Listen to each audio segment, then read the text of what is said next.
मित्रों, आप चाहें कलेजा निकाल के रख देना, परंतु ये तीन लोग कभी अपने नहीं हो सकते। मित्रों, एक समय की बात है जब भगवान श्री कृष्ण के पास गरुण देव अपनी एक प्रश्न की मंशा को लेकर आते हैं।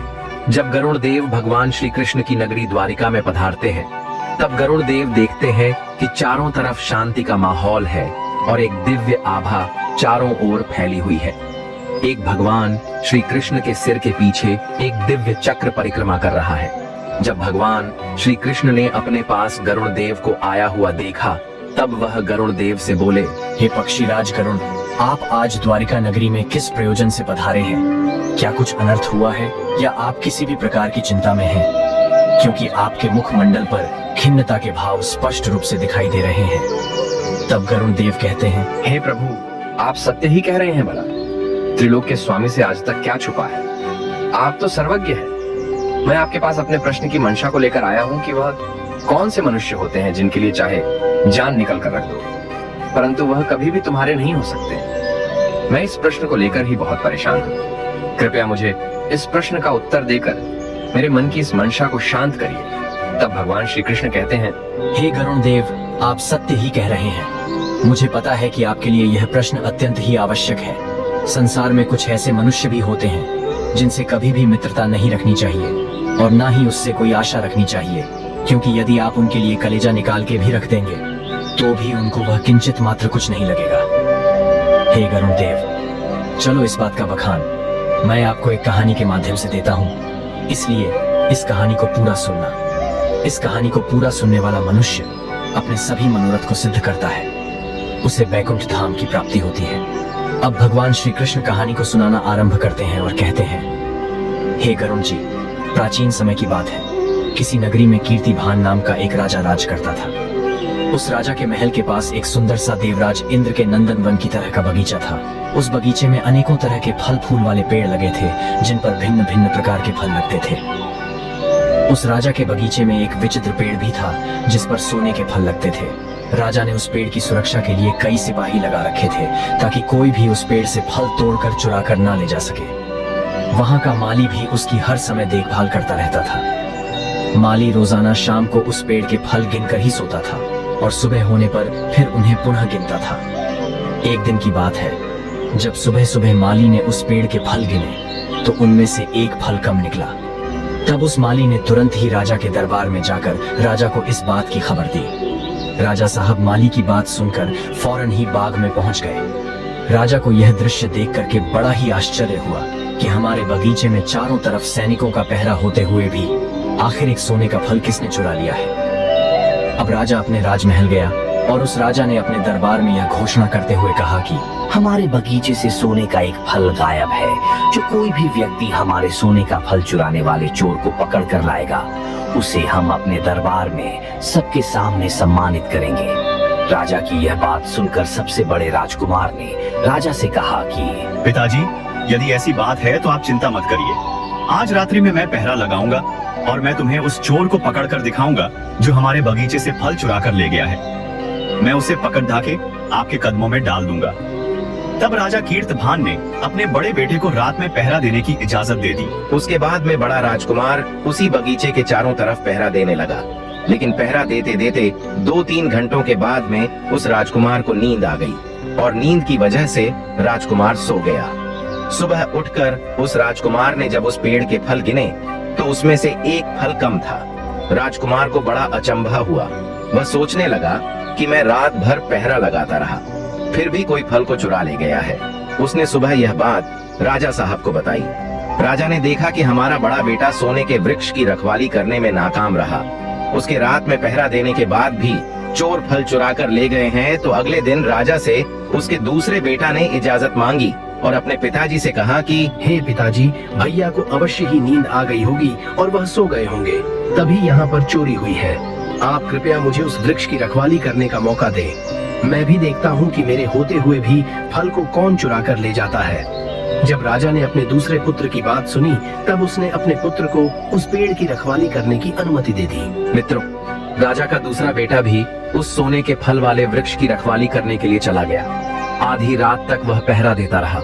उसके बाद उसे भी नींद आ गई। फल की चोरी उस दिन भी हो गई। यह देख कर के राजा बड़ा ही चिंतित हुआ। बाकी दरबार के लोगों को भी यह समझ में नहीं आ रहा था कि आखिर क्या किया जाए। मित्रों, इस बात को सोच सोच करके सभी लोग हताश निराश बैठे थे। तब राजा का छोटा राजकुमार आता है और कहता है, हे पिताजी, आज रात आप मुझे भी इजाजत दे दो। मैं भी उस वृक्ष की पहरेदारी करना चाहता हूँ। मैं भी देखना चाहता हूँ कि वह चोर कौन है जो हमारी पकड़ में नहीं आ रहा है। मैं आपको विश्वास दिलाता हूँ, यदि आज रात्रि में मैंने पहरा दिया तो उस चोर को पकड़ के आपके हवाले कर दूंगा। मित्रों, एक बात आपको बता दूं, राजा कीर्तिभान अपने छोटे पुत्र से अधिकतर नाराज ही रहता था। उसकी नाराजगी का कारण था कि वह अपने बेटे को सबसे बड़ा बुद्धू मानता था। राजा ने अपने सबसे छोटे बेटे से कहा, जब तुम्हारे दो भाई असफल हो गए तो तुम क्या कर सकते हो, इसलिए बेटा तुम जाओ अपना काम करो, ये काम तुम्हारे बस का नहीं है। किंतु राजा का छोटा राजकुमार नहीं माना। उसने कहा, पिताजी एक बार मुझे अवसर देकर तो देखो। राजकुमार के बार बार निवेदन करने पर अंत में राजा ने उसे पहरा देने की इजाजत दे दी। अब तो मित्रों, छोटा राजकुमार उस वृक्ष की रखवाली करने के लिए बगीचे में पहुंच गया और रात में जागकर उसकी पहरेदारी करने लगा। उस राजकुमार ने तय किया, चाहे कुछ भी हो जाए, मैं किसी भी परिस्थिति में सोऊंगा नहीं और आज रात्रि में उस चोर को अवश्य ही पकड़ लूंगा। मित्रों, अपनी नींद को जीतकर राजकुमार उस वृक्ष पर दृष्टि बनाए हुए था। आधी रात के बाद उसने देखा कि एक सोने का तोता उड़ता हुआ आया और उस वृक्ष पर बैठ गया।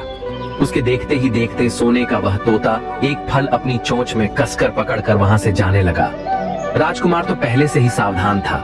उसने धनुष पर बाण चढ़ाया और उस तोते पर निशाना साधा। वो तो समझ रहा था कि कोई मनुष्य होगा, लेकिन यह तोता था। राजकुमार ने अपना धनुष्य तीर छोड़ दिया। मित्रों, वह तोता बड़ा ही चालाक था। वह तीर के वार से बच गया और पंख फड़फड़ा हुआ वहां से उड़ गया। तीर लगने से उस सुनहरे तोते का एक पंख टूटकर नीचे गिर पड़ा। राजकुमार ने वह पंख उठाकर अपनी जेब में रख लिया और सवेरा होते ही पूरी बात राजा साहब को बताई और वो सोने का पंख भी राजा साहब को दे दिया। सोने के पंख को देखकर राजा बड़ा चकित हुआ। वो उस पंख को देखकर उस पर मोहित हो गया। वो पंख को हाथ में लेकर देखता रहा और अपने पुत्र से कहने लगा, पुत्र, जब यह पंख इतना सुंदर है तो वह पूरा पक्षी कितना सुंदर होगा। ऐसा पक्षी तो हमारे राजमहल में होना ही चाहिए। वास्तव में हमारा राजमहल उस सोने के तोते के आ जाने से और भी अधिक सुशोभित हो जाएगा। राजा ने फौरन अपनी मन की इच्छा बताई और बोला, पुत्रों, अब मैं यह चाहता हूँ कि उस तोता को कोई पकड़ कर लाए। राजा की बात सुनते ही सबसे पहले राजा का बड़ा लड़का इस काम के लिए तैयार हुआ और इस प्रकार उस सुनहरे तोते को ढूंढने के लिए राजा कीर्तिभान का बड़ा बेटा जंगल की ओर चल दिया। जंगल में पहुंचने के बाद बड़े राजकुमार ने देखा कि एक वृक्ष के नीचे बैठा एक सियार आराम कर रहा था। सियार को देखकर राजकुमार ने धनुष पर तीर चढ़ाया और सियार के ऊपर छोड़ने ही वाला था। तभी उसी समय सियार ने चिल्लाकर कहा कि हे राजकुमार, आप मुझे मत मारो। मुझे पता है कि तुम सोने के तोता की खोज में निकले हो। यदि तुम मेरी राय मानो और मेरे बताए हुए रास्ते पर चलो तो तुम अपने काम में सफल होकर लौटोगे। तुम इसी रास्ते पर सीधे चले जाओ। आगे जाने पर तुम्हें एक गांव से पहले 2 गुफाएं मिलेंगी। उनमें से एक गुफा बहुत ही सुंदर सजी धजी दिखाई देगी, जो दिखने बड़ी लोभावनी होगी। दूसरी गुफा उबड़ खाबड़ झाड़ झंकड़ से युक्त होगी, लेकिन तुम उस सुंदर गुफा में प्रवेश मत करना। तुम उस झाड़ियों से युक्त गुफा में प्रवेश कर जाना। जब तुम उस गुफा के अंदर जाओगे तो तुम अपने उद्देश्य में सफल होकर लौटोगे।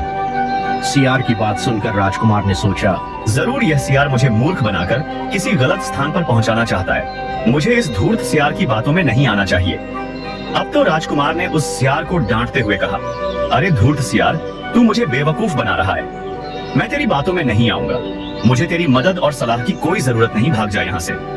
इतना कहने के बाद राजकुमार ने धनुष से तीर उस सियार के ऊपर छोड़ दिया, लेकिन वह चालाक सियार राजकुमार के तीर से बचकर भाग गया। मित्रों, उसके बाद राजकुमार ने आगे की ओर प्रस्थान किया। चलते चलते वह एक नगर के पास पहुंचा तो उसने देखा कि सचमुच वहां 2 गुफाएं थीं। उनमें से एक गुफा बड़ी ही साफ सुथरी और सुंदर लग रही थी। गुफा के अंदर से लोगों के नाचने गाने की आवाजें आ रही थीं। उस सुंदर गुफा को देखकर राजकुमार के मन में भी उसके अंदर जाने की इच्छा हुई। राजकुमार जाते ही जाते उस सुंदर सी गुफा में जाकर ठहर गया। गुफा में पहुंचने के बाद वह भी उस नाच गान में शामिल हो गया। वो यह भूल गया कि वो एक सोने के तोता की तलाश में निकला था। इस प्रकार उसे कई दिन बीत गए। ना तो उसने उस तोते की तलाश की और ना ही वो अपने घर लौटा। तब राजा कीर्तिभान ने अपने दूसरे बेटे को आदेश दिया कि और कहा कि बेटा, तुम्हारा बड़ा भाई भी अभी तक लौट कर नहीं आया है। वह सोने के तोता की तलाश करने के लिए गया था। अब तुम जाओ और उस तोते की तलाश करके आओ और अपने भाई की साथ में ढूंढ के ही लाना। अब राजा की आज्ञा पाकर राजा का दूसरा बेटा जंगल के लिए चल दिया। जब वह जंगल में पहुंचा तो उसे वही सियार मिल गया जो उसके बड़े भाई को मिला था। वही बातें सियार ने उस दूसरे राजकुमार से भी कही, लेकिन दूसरे राजकुमार ने भी अपने भाई की तरह सियार की बात नहीं मानी और चलते चलते वह भी उसी सुंदर गुफा के अंदर चला गया और उस गुफा में हो रहे नाच गान में व्यस्त हो गया। वह भी भूल गया कि वह किस काम से आया है। मित्रों, जब दूसरा राजकुमार भी लौटकर अपने नगर नहीं गया, तब राजा के सबसे छोटे बेटे ने राजा से कहा, पिताजी, मैं सोने के तोते की खोज करने के लिए जाऊंगा और उस तोते को ढूंढ के भी ले आऊंगा। अब वह राजा ने कहा, बेटा, जब तुम्हारे दो भाई उस तोते को नहीं तलाश कर पाए तो तुम क्या कर पाओगे? इसीलिए तुम शांत होकर घर में बैठो। राजा के बार बार मना करने के बाद भी छोटा राजकुमार जिद करने लगा। तब मजबूर होकर राजा ने उसे जाने की इजाजत दे दी। मित्रों, अपने भाइयों की तरह छोटा राजकुमार भी घोड़ा लेकर निकल पड़ा। जंगल में पहुंचने पर उसे भी वही सियार मिलता है। राजकुमार ने अपना धनुष बाण लिया और उस सियार पर तान दिया। सियार ने कहा, हे राजकुमार, तुम मुझे मत मारो, मैं तुम्हारे बहुत काम आऊंगा। यदि तुम मेरी बात मानोगे तो तुम अपने उद्देश्य में सफल होकर लौटोगे। मित्रों, उस राजकुमार ने सियार की बातों को बड़े ध्यान से सुना और कहा, ठीक है, आप जैसा बताओगे मैं वैसा करूंगा और मैं तुम्हें अब नहीं मारूंगा। तब खुश होकर के सियार कहता है, हे राजकुमार, तुम मुझे बहुत अच्छे इंसान मालूम पड़ते हो, क्योंकि तुमने मेरी बातों का मजाक नहीं उड़ाया और मुझ पर तीर भी नहीं चलाया। मैं तुमसे इसी बात से प्रसन्न हूँ। मुझसे जितनी हो सकेगी मैं तुम्हारी मदद करूंगा। चलो, मैं तुम्हें उस गुफा तक पहुंचा देता हूँ। आओ और मेरी पीठ पर बैठ जाओ। इस प्रकार से वह सियार अपने आकार को और बड़ा कर लेता है और वह राजकुमार उसके ऊपर सवार हो जाता है। राजकुमार के बैठते ही वो सियार एकदम से हवा में उड़ने लगा और थोड़ी ही देर में उस जंगल और पहाड़ों को पार करता हुआ उसी नगरी में जा पहुंचा। वहां उसे दो गुफा दिखाई दी। तब राजकुमार ने उस सियार की बात मानकर उस पुरानी गुफा में ही डेरा डाल दिया और वहीं अपने रहने का स्थान बना लिया। वहीं थोड़ी दूर पर बहुत सुंदर सी दिखने वाली भी गुफा थी, पर छोटा राजकुमार उसके लोभ में नहीं आया। वो उस गुफा में नहीं गया। रात भर विश्राम करने के बाद सवेरा होने पर राजकुमार आगे को चल देता है। वहां से कुछ दूरी तय करने पर उसे वही सियार फिर मिल जाता है। तो उसने राजकुमार से कहा, हे राजकुमार, अब मैं तुम्हें बताता हूँ कि अब यहाँ से आगे तुम्हें क्या करना है। तुम यहाँ से सीधे चलते रहो। आगे चलने पर तुम्हें बहुत ही सुंदर महल मिलेगा, जिस महल की हर समय सिपाही लोग पहरेदारी करते हैं। तुम उन सिपाहियों से मत डरना और सीधे उस महल के अंदर चले जाना, क्योंकि वह सिपाही इस समय सो रहे होंगे। तुम निश्चिंत होकर के उस महल के अंदर चले जाना और उस महल के कमरों को पार करते हुए उस जगह पर पहुंच जाना जहां पर लोहे के एक मामूली से पिंजड़े में सोने का तोता बंद है। तुम उस तोते को पिंजरे सहित उठाकर महल के बाहर ले आना।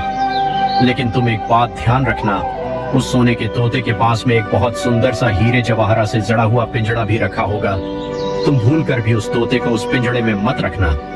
यदि तुम उस लोहे के पिंजड़े में से तोते को निकालकर उस हीरे जवाहरा से जड़े हुए पिंजड़े में रखने की कोशिश करोगे तो तुम बहुत बड़ी मुसीबत में फंस जाओगे। मित्रों, इतना कहने के बाद फिर से उस सियार ने राजकुमार को अपनी पीठ पर बिठाया और थोड़ी ही देर में राजकुमार को उस महल के पास में पहुंचा दिया। राजकुमार ने उस महल के पास में जाकर देखा तो वास्तव में उस महल के पहरेदार जो सिपाही थे वह गहरी नींद में सो रहे थे।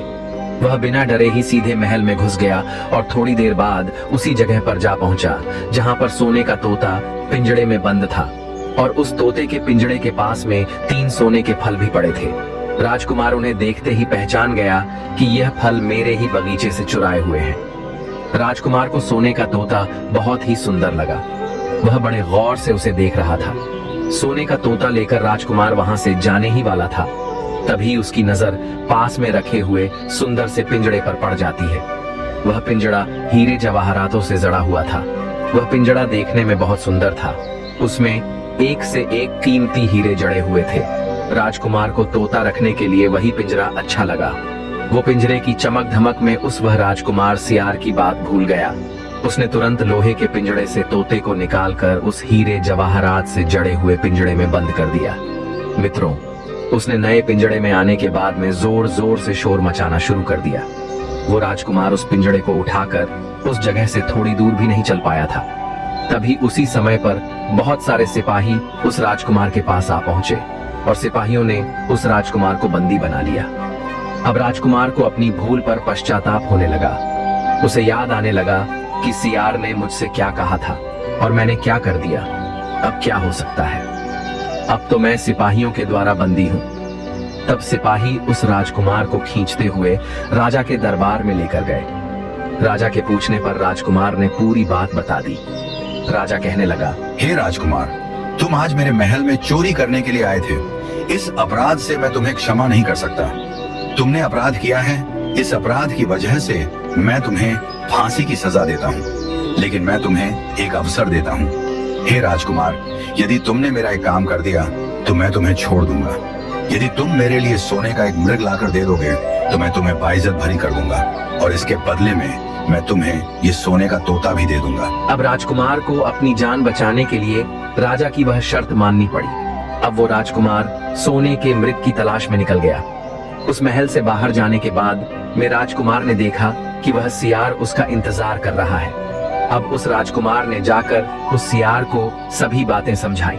उसी समय पर सियार ने बड़े निराश होकर के कहा, हे भाई, अब मैं तुम्हारी कोई मदद नहीं कर सकता। तुमने मेरे बताए अनुसार कोई काम नहीं किया है, जैसा मैंने पहले तुम्हें समझाया था। यदि तुम उसी प्रकार से काम करते तो आज तुम इतनी बड़ी मुसीबत में नहीं फंसते। राजकुमार बोला, भाई, मुझसे बहुत बड़ी गलती हो गई, मुझे माफ कर दो और एक बार मेरी मदद और कर दो। तुम्हारी बिना सहायता के मैं सोने का मृग नहीं ला पाऊंगा। मुझे यहाँ के राजा ने सोने का मृग लाने के लिए कहा है। यदि मैंने ऐसा नहीं किया और इस राजा को सोने का मृग नहीं दिया तो यहाँ का राजा मुझे वह सोने का तोता नहीं देगा और मुझे फांसी पर लटका देगा। तब सियार ने राजकुमार की बात सुनकर कहा, खैर भाई, मैं तुम्हें माफ कर देता हूँ। अब तुम एक काम करो, मेरे ऊपर सवार होकर तुम मेरे साथ सीधे चलो। यहाँ से कुछ दूर जाने के बाद दूसरे राज्य में तुम्हें एक महल मिलेगा। उस महल के पास एक बगीचे में तुम्हें सोने का मृग उस बगीचे में मिलेगा। वहाँ के सभी नौकर चाकर सभी सो रहे होंगे। तुम चुपचाप जाना, उस सोने के मृग को पकड़ कर ले आना। लेकिन राजकुमार, एक बात याद रखना, उस मृग को बांधने के लिए वही 2 रस्सी पड़ी होंगी। उनमें से एक तो रस्सी पुरानी होगी और दूसरी सोने की रस्सी होगी। तुम उस मृग को साधारण रस्सी में बांध लेना, उस सोने की रस्सी को हाथ मत लगाना। उसके बाद तुम उस मृग की पीठ पर सवार हो जाना, क्योंकि वो मृग घोड़े की तरह दौड़ता है। तुम उस मृग को दौड़ाते हुए बगीचे से बाहर निकल आना। राजकुमार ने कहा, भाई, इस बार मैं कोई गलती नहीं करूंगा। जैसा तुमने बताया है मैं वैसा ही करूंगा। मित्रों, तब सियार ने उस राजकुमार को अपनी पीठ पर बैठाया और कुछ ही क्षणों में उस राजकुमार को लेकर वो उस किले के बगीचे के पास में पहुंच गया। उस बगीचे के पास पहुंचते ही उस सियार ने से नीचे उतरकर वह राजकुमार वहां से चला गया। तब राजकुमार सीधा उस किले के अंदर घूमता हुआ सीधे उस बगीचे में जाता है। उस बगीचे में जब पहुंचा तो उस बगीचे में एक बहुत ही सुंदर सोने का मृग घूम रहा था। राजकुमार ने उस बगीचे में जाकर देखा तो वह मृग वास्तव में सोने का मृग था। उसने इतना सुंदर मृग कभी सपने में भी नहीं देखा था। राजकुमार ने आगे बढ़कर उस मृग को पकड़ लिया। जब वह राजकुमार सोने के मृग को लेकर उस बगीचे से बाहर निकलने ही वाला था, तभी उसकी नजर एक कोने में पड़ी हुई सोने की रस्सी पर गई। वो रस्सी दिखने में बहुत सुंदर लग रही थी और उसमें हीरे मोती चमचमा रहे थे। उसके पास में एक और पुरानी सी साधारण रस्सी पड़ी हुई थी। तब उस राजकुमार ने सोचा, इतने सुंदर मृग पर पुरानी साधारण सी रस्सी बांधना अच्छा नहीं लगेगा। राजकुमार सोने की रस्सी के लोभ में पड़ गया। उसने वह साधारण रस्सी को छोड़कर सोने की रस्सी उठा ली और उसके गले में बांधने लगा। मित्रों, अब भगवान श्री कृष्ण कहते हैं, हे गरुण देव। तभी वह मृग उसी समय जोर जोर से चिल्लाने लगा। मृग की आवाज सुनकर महल के जो नौकर चाकर थे वे सब जाग गए। थोड़ी देर में उन सैनिकों ने उस राजकुमार को बंदी बना लिया। अब सभी सिपाहियों ने उस राजकुमार के हाथ बांधकर अपने राजा के सम्मुख पेश कर दिया। तब राजा ने सारी कहानी सुनकर कहा, हे युवक, तुमने मेरे सोने के मृग को चुराने की कोशिश की है, इसीलिए मैं तुम्हें फांसी की सजा का हुक्म देता हूँ। लेकिन इससे पहले यदि तुम मेरा एक काम कर देते हो तो मैं तुमको छोड़ सकता हूँ। यहाँ से कुछ दूर पर एक हीरे जवाहरात से बना हुआ एक महल है और महल में एक बहुत ही सुंदर राजकुमारी रहती है। राजकुमार, यदि तुम मेरे लिए उस राजकुमारी को लाकर दे दो तो मैं तुम्हारे जीवन दान दे सकता हूँ और तुम्हें उसके बदले में सोने का यह मृग भी दे दूंगा। अब वो राजकुमार फिर से एक नई मुसीबत में फंस गया। राजकुमार को मजबूर होकर उस राजा की शर्त माननी पड़ी। अब राजकुमार वहां से हीरे जवाहरात से जड़े हुए उस महल की खोज में निकल पड़ता है। वहां से कुछ दूर निकलने पर उसे फिर वही सियार मिल जाता है। सियार कहने लगा, हे भाई, तुमने इस बार फिर से मेरी बातों को नहीं माना। यदि तुमने मेरी बातें मानी होती तो आज ये नई मुसीबत तुम्हारे आगे खड़ी नहीं होती। हे राजकुमार, अब मुझे तुम पर बहुत गुस्सा आ रहा है, फिर भी मैं तुम्हारी मदद जरूर करूंगा। मैं तुम्हें उस हीरे जवाहरात से जड़े हुए महल के पास जरूर पहुंचाऊंगा। तुम उस महल के बाहर छुपे रहना। जब उस महल से निकलकर राजकुमारी एक सरोवर में नहाने के लिए आए तो तुम उसी समय पर आगे बढ़ करके उस राजकुमारी का हाथ पकड़ लेना। जैसे ही तुम राजकुमारी चंद्रकला का हाथ पकड़ोगे तो उसी समय राजकुमारी तुम्हारे साथ आने को तैयार हो जाएगी। लेकिन राजकुमार, तुम मेरी गांठ बांध कर रखना। तुम उस राजकुमारी को वहां से अपने साथ लेकर चले आना। वो चाहे कितना ही कहे पर उसे महल में वापस मत जाने देना। सियार कहने लगा, हे राजकुमार, वो राजकुमारी मीठी मीठी बातों में तुमको फंसाने का प्रयास तो बहुत करेगी और तुमसे कहेगी कि मैं अभी तुरंत ही अपने माता पिता से मिलकर आती हूँ। लेकिन तुम उस राजकुमारी की इन मीठी बातों में मत फंसना। अगर तुमने उसे जाने दिया तो फिर तुम नई मुसीबत में पड़ जाओगे। इतना कहने के बाद शियार ने राजकुमार को अपनी पीठ पर बैठा लिया और हवा में उड़ता हुआ उसी महल की ओर चलने लगा। महल के पास पहुंचते ही वह राजकुमार एक वृक्ष की आड़ लेकर खड़ा हो गया। मित्रों, इधर राजकुमारी सरोवर में स्नान करने के लिए महल से बाहर आई तो उसी समय पर राजकुमार ने बड़ी हिम्मत बांधकर आगे बढ़कर राजकुमारी का हाथ कसकर पकड़ लिया। राजकुमार के छूते ही राजकुमारी उसके साथ चलने को तैयार हो गई। अब वह राजकुमारी कहने लगी, हे राजकुमार, तुम मुझे जहाँ भी ले जाना चाहते हो मैं वहाँ तुम्हारे साथ चलने को तैयार हूँ, लेकिन इससे पहले मुझे थोड़ी देर के लिए अपने माता पिता से मिलकर आने दो। मैं उनसे मिलकर अवश्य ही लौट आऊंगी। अब राजकुमार को सियार की बात अच्छी तरह से याद थी। वह सोचने लगा कि अब मैं कोई गलती नहीं करूंगा। उस राजकुमार ने कहा, नहीं राजकुमारी, ऐसा नहीं हो सकता, तुम्हें अभी तुरंत ही मेरे साथ चलना पड़ेगा। राजकुमार की बात सुनकर राजकुमारी रोने लगी। राजकुमारी को रोता हुआ देखकर राजकुमार को उस पर दया आने लगी। एक स्त्री के आंसुओं ने उसे पिघला दिया। इस प्रकार से उस राजकुमारी को रोता हुआ देखकर राजकुमार का मन पिघल गया। अंत में राजकुमार राजी हो गया और कहने लगा कि हे राजकुमारी, तुम रो नहीं, थोड़ी देर के लिए तुम अपने माता पिता के पास जाओ और उनसे मिलकर शीघ्र मेरे पास लौट आना। मित्रों, जैसे ही राजकुमारी ने अपने महल में पैर रखा तो उसी समय उस महल के पहरेदार जाग गए और उन्होंने तुरंत राजकुमार को बंदी बना लिया। अब राजकुमार को अपनी करनी पर बहुत ही पश्चाताप होने लगा। लेकिन अब क्या हो सकता था? सियार ने तो उसे बहुत आगाह किया था, पर वो बार बार गलती करता जा रहा था। इधर सिपाहियों ने उसे अपने राजा के पास ले जाकर पेश कर दिया। राजा इस बात से बहुत ज्यादा नाराज था। राजा ने तुरंत अपने सिपाहियों को आदेश दिया कि इस नौजवान को तुरंत फांसी पर चढ़ा दो। मित्रों, राजा का ऐसा आदेश सुनकर राजकुमार रोने लगा। वह राजकुमार गिड़गिड़ाने लगा। इस पर राजा ने थोड़ा विचार करके कहा, हे नौजवान, मैं अपने द्वारा दिया गया आदेश वापस नहीं ले सकता, लेकिन इससे पहले तुम मेरा एक प्रिय काम कर दो तो मैं तुम्हारी जान बख्श सकता हूँ।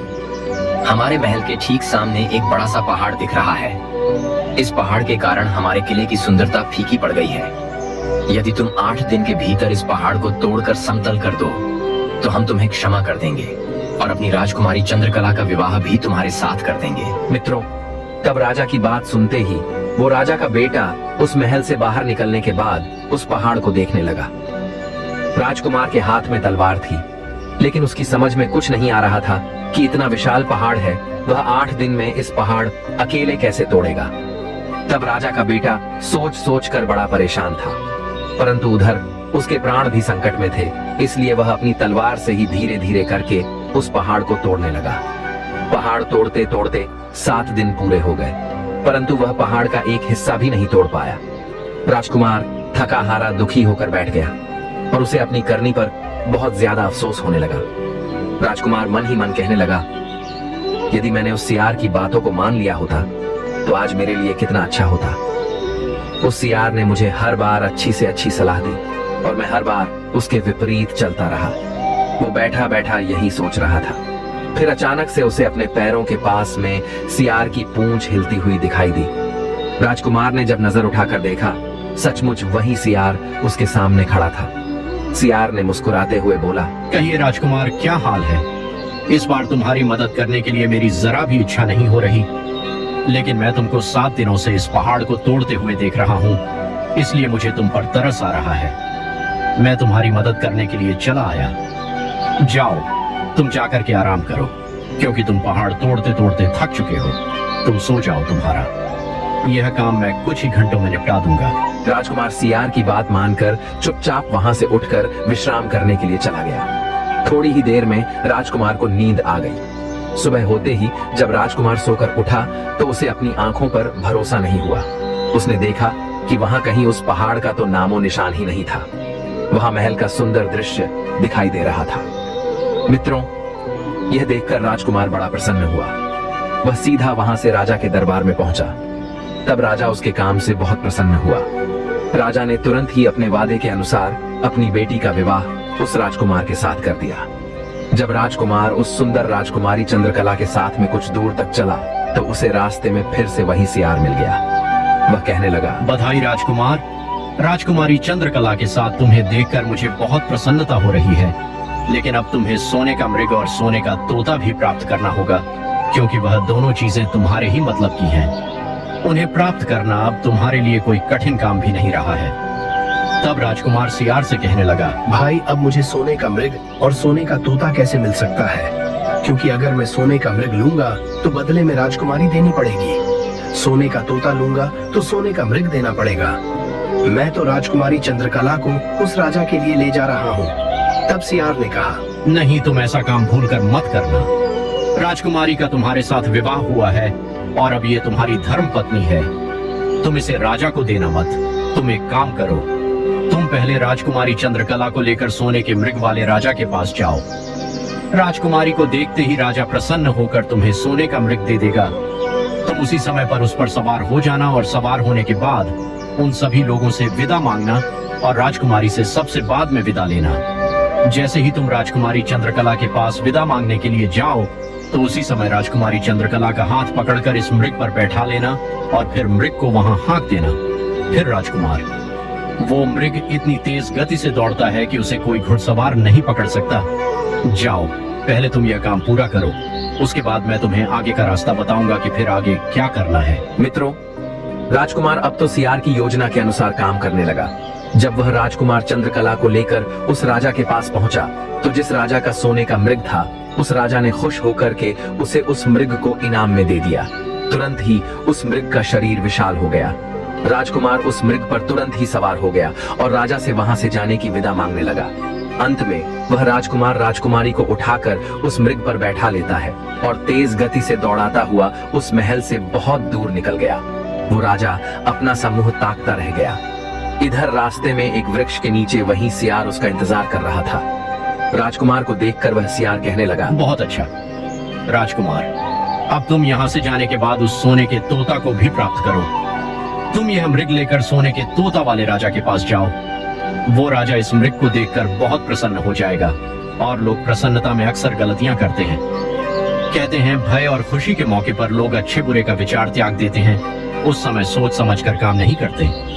तुम उस राजा के हाथ से पिंजरा ले लेना और जब वह सोने का मृग आपसे मांगे तो मृग की पीठ पर बैठकर वहां से छूमंतर हो जाना, और ऐसे में कोई भी व्यक्ति तुम्हें पकड़ नहीं पाएगा। मित्रों, इस बार भी राजकुमार ने ठीक वैसा ही किया जैसा कि सियार ने बताया था। राजा का बेटा अपनी पत्नी के साथ जब उस राजा के पास पहुंचा तो उसने राजा से सोने का तोता मांगा। राजा ने उस तोते का पिंजरा राजकुमार के हाथ में पकड़ा दिया। वह तो यह समझ रहा था कि राजकुमार यह सोने का मृग मुझे देगा, परंतु राजकुमार ने उस मृग तो नहीं दिया, उल्टा उस मृग को दौड़ा दिया। वो मृग हवा में उड़ने लगा। बेचारा राजा देखता ही रह गया। मित्रों, इस प्रकार आगे जाने पर राजकुमार को वहीं सियार फिर मिल गया।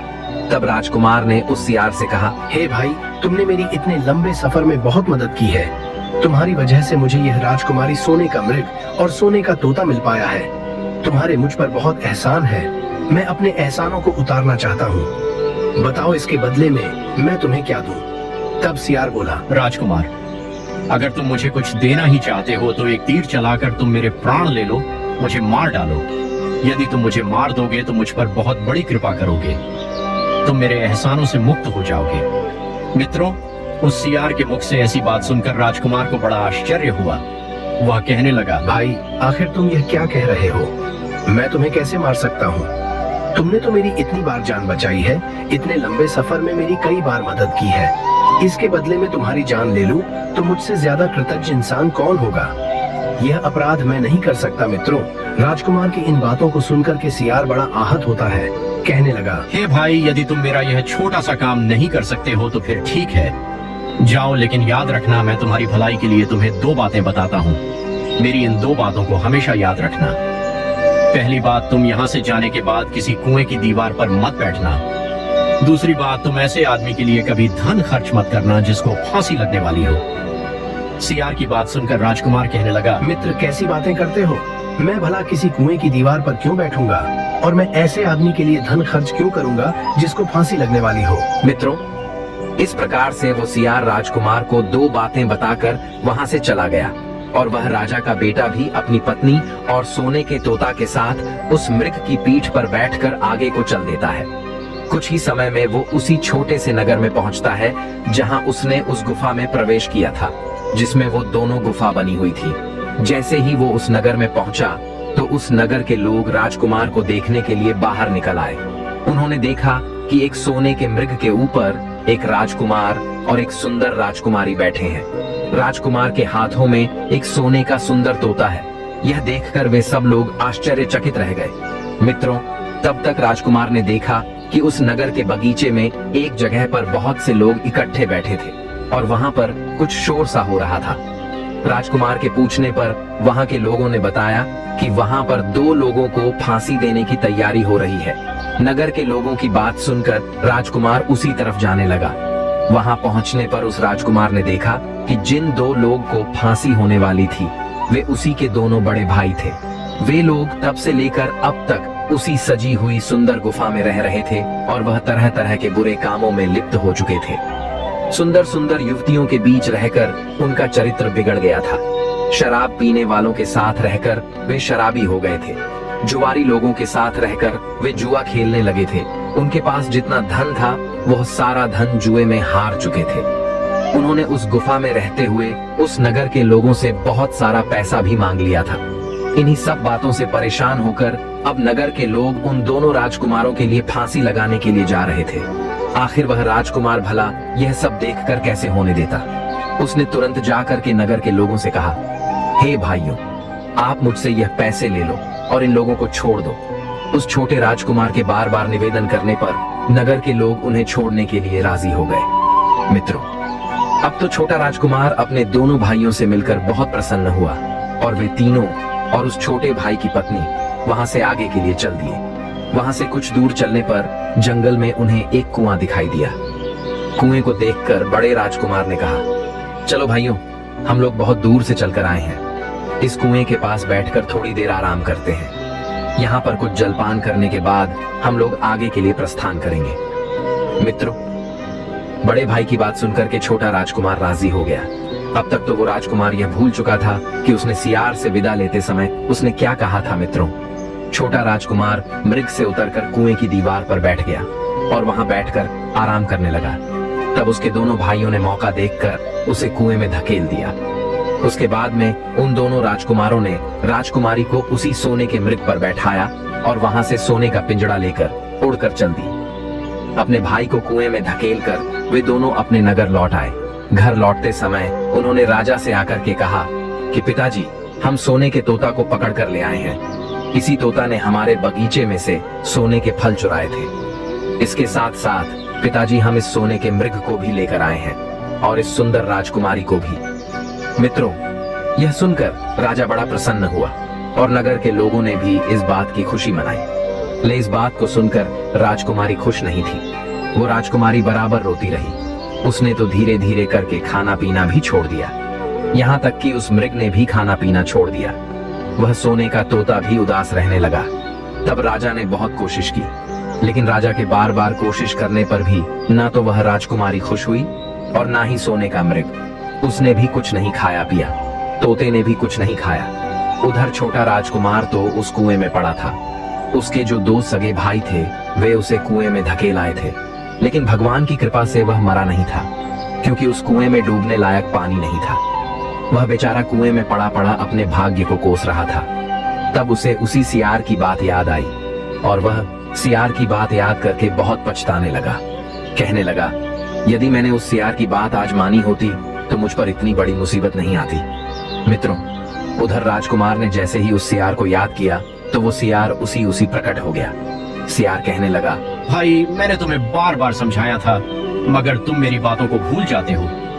मैंने तुमसे कहा था कि किसी कुएं की दीवार पर मत बैठना और ऐसे लोगों की मदद मत करना जिनको फांसी हो रही हो। कहते हैं अच्छी तरह से गर्म किया हुआ पानी फिर से ठंडा हो जाता है। उसी तरह दुष्ट लोग चाहे कितना ही अच्छा बनने का ढोंग करें, पर समय आने पर अपनी नीचता दिखा ही देते हैं। बुद्धिमान लोगों का मानना है कि दुष्ट के साथ दुष्टता से ही पेश आना चाहिए। नियम की जड़ में दूध डालने से उसमें मिठास नहीं आती। मेरी बातों को खैर तुमने नहीं माना। मैं आखिरी बार तुम्हारी मदद करता हूँ। लो राजकुमार, मैं तुम्हारे लिए छोटी सी रस्सी डालता हूँ। तुम इस रस्सी को पकड़कर कुएं से बाहर निकल आओ। इतना कहकर उस सियार ने एक छोटी सी रस्सी उस कुएं में लटका दी और देखते ही देखते वो रस्सी का आकार बहुत लंबा हो गया। कुएं में गिरे हुए उस राजकुमार के पास तक वह रस्सी जा पहुंची। तब राजकुमार उस रस्सी को पकड़कर बाहर निकल आया। तब सियार ने उससे कहा, हे राजकुमार, जाओ, अब तुम अपने घर जाओ। लेकिन राजकुमार, तुम होशियार रहना। तुम्हारे भाई तुम्हारी जान के दुश्मन है। वे लोग जरूर तुम्हें कहीं ना कहीं ढूंढ रहे होंगे। मित्रों, सियार की इतनी बात को सुनने के बाद वह राजकुमार अपने राज्य महल को लौट जाता है और अपनी नगरी में पहुंचने के बाद उसे एक भिखारी मिलता है। तब उस भिखारी के लिए राजकुमार ने अपने वस्त्र दान में दे दिए और उसके फटे पुराने कपड़े लेकर पहन लिए। राजकुमार बेस बदल कर अपने राजमहल में पहुंचा। वहां उसके पहुंचते ही एक विचित्र बात होती है। जैसे ही वह राजकुमार अपने महल में पहुंचा तो उसे देखते ही सोने का मृग जो था वह एकदम से आवाज देने लगा। वह हिनहिनाने लगा और दाना पानी भी खाने लगा। अब तो सोने का तोता भी खुशी से आवाजें करने लगा और वो भी खाने पीने लगा। राजकुमारी ने भी अपने आंसुओं को पोंछ डाला। उसके चेहरे पर खुशी झलक आई। मित्रों, राजा की समझ में कुछ नहीं आ रहा था कि यह सब क्या हो रहा है। राजा ने राजकुमारी से इस बात का कारण पूछा तो राजकुमारी कहने लगी, हे महाराज, मैं आपको बहुत पहले ही ये कहानी बताना चाहती थी कि आपके बड़े और मंझले राजकुमार ने आपके छोटे बेटे के साथ बहुत बड़ा धोखा किया है। साथ ही इन्होंने आपसे झूठ बोलकर आपके साथ भी धोखा किया है। लेकिन आपका छोटा राजकुमार यहाँ पर आ पहुँचा है, जिसे देखकर मुझे बहुत ज्यादा प्रसन्नता हो रही है।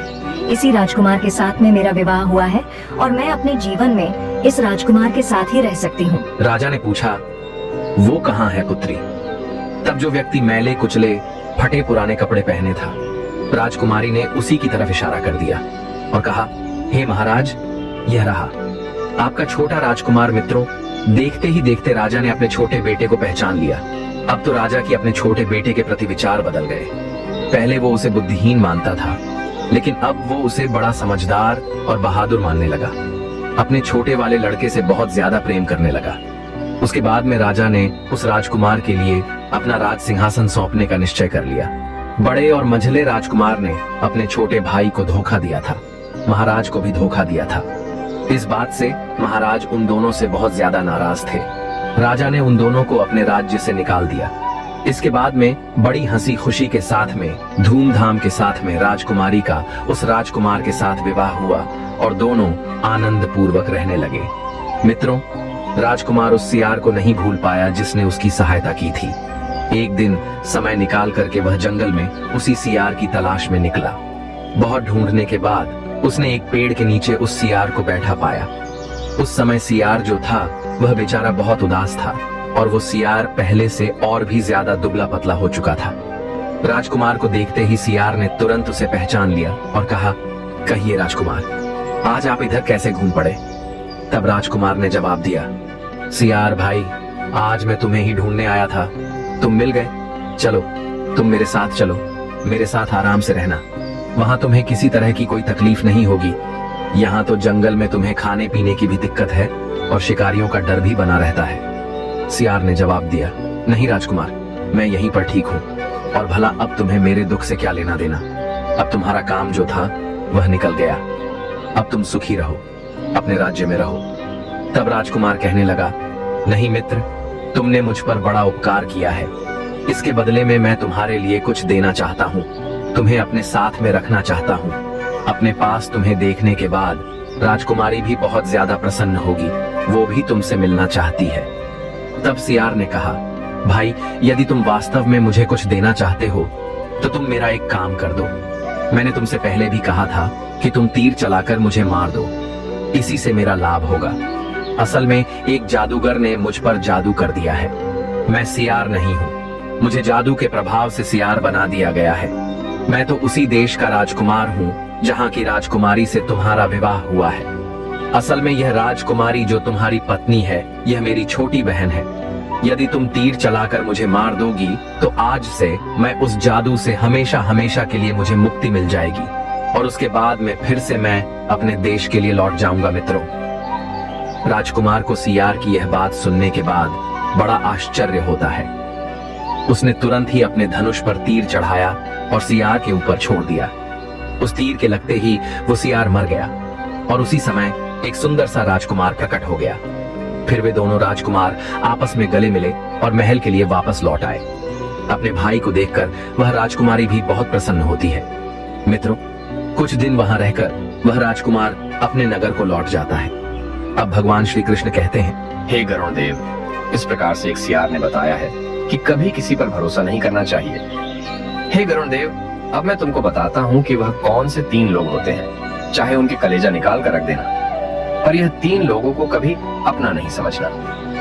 नंबर 1, जिसे किसी व्यसन की लत लग जाती है, जैसे जुआ, शराब, गांजा, चरस आदि की, और दुष्ट नारियों के झूठे प्रेम में जो भी पड़ जाता है वो अपनों को भी भुला देता है। नंबर 2, झूठ बोलकर धन कमाने वाला धन का अत्यंत लालची होता है। नंबर 3, वैश्या और चापलूसी करने वाला शत्रु, ये कभी अपने नहीं होते, इन्हें अपना समझने वाला महामूर्ख कहलाता है। अब यह बात गरुण देव को भी समझ आ जाती है, वह भी भगवान श्री कृष्ण का धन्यवाद करते हैं और वहां से चले जाते हैं। आशा करते हैं मित्रों की आपको यह कहानी पसंद आई होगी। अगर आपको यह कहानी पसंद आई है और इससे कुछ सीख मिली है तो इस वीडियो को ज्यादा से ज्यादा लोगों में शेयर करना, और साथ ही इस वीडियो में कमेंट में जय श्री कृष्ण अवश्य लिखना। बाकी मित्रों, आप सभी लोगों का वीडियो को यहाँ तक देखने के लिए दिल से धन्यवाद।